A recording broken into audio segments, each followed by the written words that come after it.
Rose ചെടികൾ വളരുന്നില്ല, healthy ആവുന്നില്ല എന്നൊക്കെ പറയുന്നവർക്ക് വേണ്ടിയിട്ടുള്ളതാണ് ഇന്നത്തെ വീഡിയോ.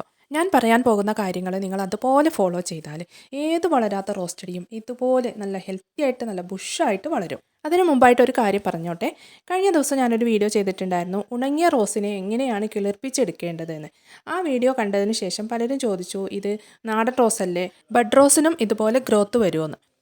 ഇപ്പോഴാ പ്ലാന്റിൽ ഫ്ലവർ ആയിട്ടുണ്ട്. നിങ്ങളെ കാണിക്കാൻ വേണ്ടി മാത്രം ഫ്ലവർ വിരിയിച്ചതാണ്. അപ്പോൾ ആ പ്ലാന്റ് നിങ്ങളെ ഒന്ന് കാണിച്ചു തരാം കേട്ടോ. അപ്പോൾ ഇതാണ് നമ്മുടെ താരം.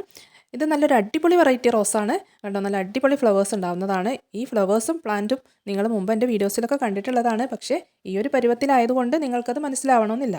ഇതിൻ്റെ ഐ ഡി മോണിക്ക ബെല്ലൂസിയാണ്. ഇത് അസൽ ഹൈബ്രിഡ് റോസാണ്, ബഡ് റോസാണ്. ബഡിൻ്റെ ഭാഗമെല്ലാം ഉണങ്ങിപ്പോയത് കൊണ്ടാണ് നിങ്ങൾക്കിത് നാടൻ റോസ് ആണോ എന്ന് ഡൗട്ട് തോന്നുന്നത് കേട്ടോ. ഇനി ഗ്രോത്ത് ഇല്ലാത്ത ചെടികളിൽ പെട്ടെന്ന് ഗ്രോത്ത് വരാനായിട്ടുള്ള ആ ട്രിക്ക് എന്താണെന്ന് നിങ്ങൾക്കറിയണ്ടേ? നിങ്ങൾ ആദ്യം ചെയ്യേണ്ടത് എന്താണെന്നറിയോ? ഹെൽത്തി അല്ലാത്ത പ്ലാന്റിൽ വരുന്ന മുട്ടുകളും പൂക്കളും എല്ലാം കട്ട് ചെയ്ത് കൊടുക്കുക. പലർക്കും വിഷമമുള്ള കാര്യമാണത്, പലരും ചെയ്യാത്ത കാര്യമാണത്. ഇതുപോലെ 2 ഇല താഴെ വെച്ചങ്ങ് കട്ട് ചെയ്ത് കൊടുക്കുക. ഇത് വളരെ വേദനാജനകമായിട്ടുള്ളൊരു കാഴ്ചയാണെങ്കിൽ കൂടി ഇങ്ങനെ ചെയ്യാതിരുന്നാലോ 1-2 ഫ്ലവർ മാത്രമേ നമുക്ക് കിട്ടുകയുള്ളൂ. ഈ ഷൂട്ട് വന്നതിന് ശേഷം 2ാമത്തെ തവണയാണ് കേട്ടോ മുട്ടുകളും പൂക്കളൊക്കെ കട്ട് ചെയ്ത് കൊടുക്കുന്നത്. ആദ്യം കട്ട് ചെയ്തപ്പോഴും നിങ്ങളെ കാണിച്ചിട്ടുണ്ടായിരുന്നു. അതിനുശേഷം വന്ന ഷൂട്ടാണിത്. അതിൽ വന്നിട്ടുള്ള മുട്ടുകളും ഫ്ലവറുമാണ്. റോസ് ചെടികൾക്ക് പ്രൂണിങ് മസ്റ്റാണ്. അതുകൊണ്ട് തന്നെ നിങ്ങൾ ഇതുപോലെ കട്ട് ചെയ്യാൻ മടിക്കണ്ട.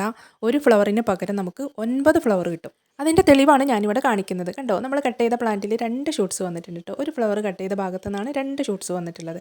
അങ്ങനെ നമ്മൾ മുട്ടുകൾ കട്ട് ചെയ്ത എല്ലാ കമ്പിൽ നിന്നും കൂടുതൽ ഗ്രോത്ത് വന്നിട്ടുണ്ട്. അത് മാത്രമല്ല, അതിൻ്റെ ചൂടുഭാഗം കണ്ടില്ലേ, നല്ല അടിപൊളിയായിട്ടുള്ള ഗ്രോത്ത് വന്നത് കണ്ടോ.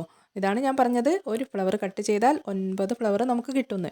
ഇപ്പം മനസ്സിലായില്ലേ ഒരു പ്ലാന്റിനെ എങ്ങനെയാണ് ഹെൽത്തി ആക്കി എടുക്കേണ്ടതെന്ന്? പലരും കമൻറ്റ് ചെയ്തിട്ടുണ്ടായിരുന്നു. അതുപോലെ വാട്സപ്പിലൂടെ പലരും ചോദിച്ചൊരു കാര്യമാണ്, ഒരു പ്ലാന്റിനെ എങ്ങനെയാണ് ഹെൽത്തി ആക്കി എടുക്കേണ്ടതെന്ന്. ഇപ്പം മനസ്സിലായില്ലേ എല്ലാവർക്കും?